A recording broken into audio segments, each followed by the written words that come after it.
ఓం శ్రీ గణేశాయ నమః. గురుర్బ్రహ్మ గురుర్విష్ణు గురుర్దేవో మహేశ్వర గురు సాక్షాత్ పరబ్రహ్మ తస్మై శ్రీ గురవే నమః. మోనాలిసా పెయింటింగ్ గురించి తెలుసుకుందాం. లియోనార్డో డావిన్సీ అనే ఇతడు ఇటలీలో గొప్ప చిత్రకారుడు. ఇటలీకి చెందిన ఒక పట్టు వస్త్రాల వ్యాపారి భర్త. ఇతడు నూతనంగా నిర్మించిన తన ఇంట్లో అలంకరణకు తన భార్య చిత్రపటాన్ని వేయమని డావిన్సీకి అప్పగించాడు. అప్పుడు మోనాలిసా వయస్సు 24 సంవత్సరాలు. డావిన్సీ 1503లో మోనాలిసా చిత్రం వేయటం ప్రారంభించాడు. సమయానికి అది పూర్తి చేయలేకపోయాడు. ఆ విధంగా ఆ వ్యాపారికి దాన్ని అందించలేకపోయాడు. ఫ్రాన్స్ రాజు 1వ ఫ్రాన్కోయిస్ తన కోటలో బొమ్మలు వేయడానికి డావిన్సీని ఆహ్వానిస్తాడు.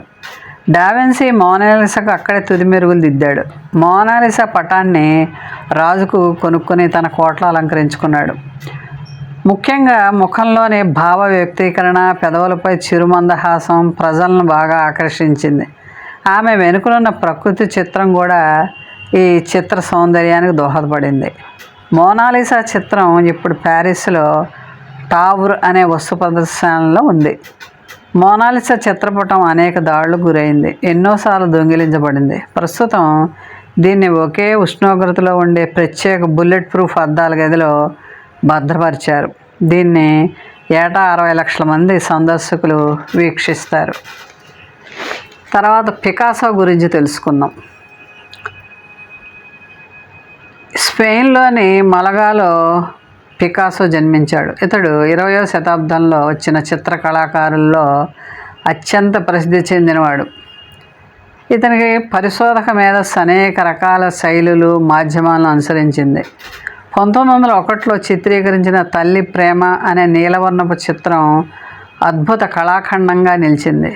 తల్లి తన బిడ్డను ఒడిలో కూర్చోబెట్టుకుని తన బుగ్గను శిశువు తలకు ఆనించి కళ్ళు మూసుకుని తన్మయత్వం చెందుతుంది. ఆ తన్మయత్వం చిత్రపటంలోని అంచులను దాటి జగతి మొత్తం వ్యాపిస్తున్నట్లు అనుభూతి చెందుతాయి.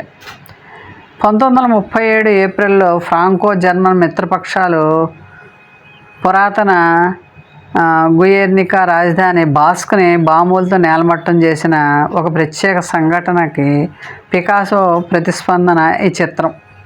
దీనిలో ఎద్దుల్ని, గుర్రాలని చూపుతూ ఎద్దులు ఫ్రాంకో తరపు ఉన్న అత్యాచారపు సైన్యాలు, గుర్రాలు, ఎదురు తిరిగిన ప్రజానీకం, ఎద్దును దౌర్జన్యానికి చిహ్నంగా, గుర్రాన్ని సాత్విక చిహ్నంగా చిత్రీకరించాడు. ఆ చిత్ర ఇతివృత్తం ఎద్దుల కుమ్ములాట, అమాయకుల ఊచకోతగా అభివర్ణించి ఈ కింది చిత్రాన్ని చిత్రించి ప్రపంచానికి అందించాడు పికాసో. రాజా రవివర్మ గురించి తెలుసుకుందాం. దేవుడు మనిషిని సృష్టిస్తే ఆ మనిషి దేవుణ్ణి చిత్రించి మనుషులకు అందజేశాడు. అతడే రాజా రవివర్మ. ఈయన కేరళలోని తిరువనంతపురానికి దగ్గరలోనున్న కిలిమనూర్ రాజకుటుంబంలో జన్మించాడు. గుళ్ళల్లో ఉన్న దేవుళ్లను తన కళ ద్వారా ఇళ్లకు తెచ్చినటువంటి ఘనత రవివర్మకే దక్కింది.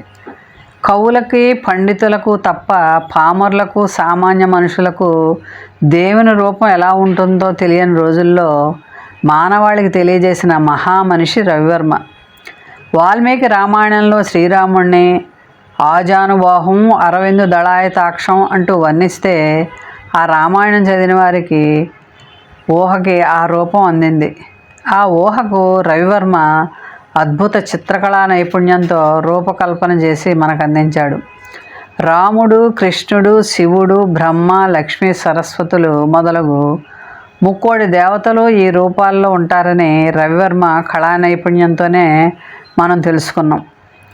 రవివర్మ దేవతా చిత్రాలతో దేశంలోని మధ్యతరగతి కుటుంబాలకు పరిచయమైన ఆయన దృష్టి చిత్రకళ మీదనే కానీ పురాణ గాథల మీద కాదు.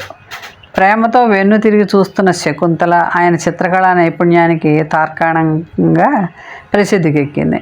అందులో కణ్వాశ్రమంలో కాలుకు ముళ్ళు తీసుకునే నెపంతో వెనుదిరిగి దుష్యంతుడిని చూస్తున్న శకుంతల కళ్ళల్లో ప్రేమ లౌకికమైతే, చిత్రంలో ఒక చివరన ముసుగేసుకుని వెళ్తున్న సన్యాసి అలౌకిక తత్వానికి ప్రతీకగా చెప్తారు.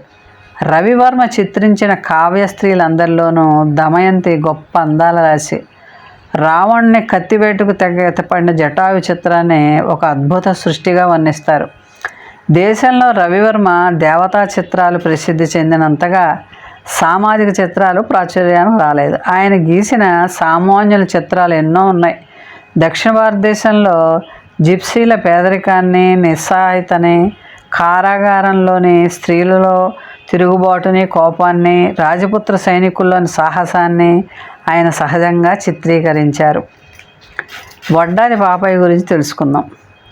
పవిత్ర నాగావళి నదీ తీరాన ఉన్న శ్రీకాకుళంలో శ్రీరామ్మూర్తి, మహాలక్ష్మమ్మ దంపతులకి 1921న వడ్డాది పాపయ్య గారు జన్మించారు. భారతదేశానికి గర్వకారణమైన చిత్రకారుడు వడ్డాది పాపయ్య. అపర బ్రహ్మ. చిత్రకళాభిమానులకు దోసిళ్లతో కళామృతాన్ని పంచి ఇచ్చిన కళామూర్తి. చిత్రకళని తపస్సుగా భావించి జీవితాంతం కృషి చేసిన కళాజీవి. దేవతలు సైతం ఆయన చేతిలో రూపుదిద్దుకోవాలని కోరుకున్నారంటే అతిశయోక్తి కాదు. సృష్టికర్త బ్రహ్మ సైతం తుళ్ళిపడి ఆశ్చర్యపడే చిత్రాలు ఆయన సృష్టించారు. ప్రాచీన సాహిత్యాన్ని ఆకలింపు చేసుకుని తన కుంచెకు సాహితీ సౌరభాన్ని పులిమి పరిమళాలను వెదజల్లే తన క్యాన్వాస్తో వెలుగు వింజామర్లు విసిరి వన్నెలు చిన్నెలు చిందించిన కళాకారుడు వడ్డాది పాపయ్య. కళాప్రియుల మనోకుడ్యాల మీద ఆయన చిత్రాలు చెరగని ముద్దలు వేస్తాయి. రంగుల్ని సంకేతాలుగా చేసుకుని భావాలను వెల్లడించడం ఆయన చిత్రాల్లో ప్రత్యేకత. ఆయన చిత్రాలు అభిమానులకు నేస్తాలు, కళామ తల్లికి కంఠాభరణాలు. తండ్రి కళోపాధ్యాయులు కావడంతో వడ్డాది పాపయ్య తండ్రి వద్దనే చిత్రకళలో ఓనమాలు దిద్దుకున్నాడు. తనకి తాను అహర్నిశలు కష్టించి చిత్రాలు గీయటం నేర్చుకున్నాడు. 5వ ఏటనే రంగులతో హనుమంతుని చిత్రం తొలిసారి గీశారు. తీరిక సమయాల్లో తండ్రి భాగవతాన్ని వినిపిస్తూ ఉండేవారు. ఈ ప్రభావం వలన వడ్డాది పాపయ్యకు ఆధునికత కంటే ప్రాచీనత మీద, భారతీయ చిత్ర శిల్పకళల పట్ల మక్కువ కలిగింది. తండ్రి తొలి గురువు అయితే రవివర్మ మలి గురువుగా భావించుకున్నాడు. ఆలి ఆయన బొమ్మలను విమర్శనాత్మక దృష్టితో చూస్తూ ఉండేవారు. దైవ సంబంధమైన చిత్రాలు గీయడానికి కూడా రవివర్మే ప్రేరణ అనేవారు.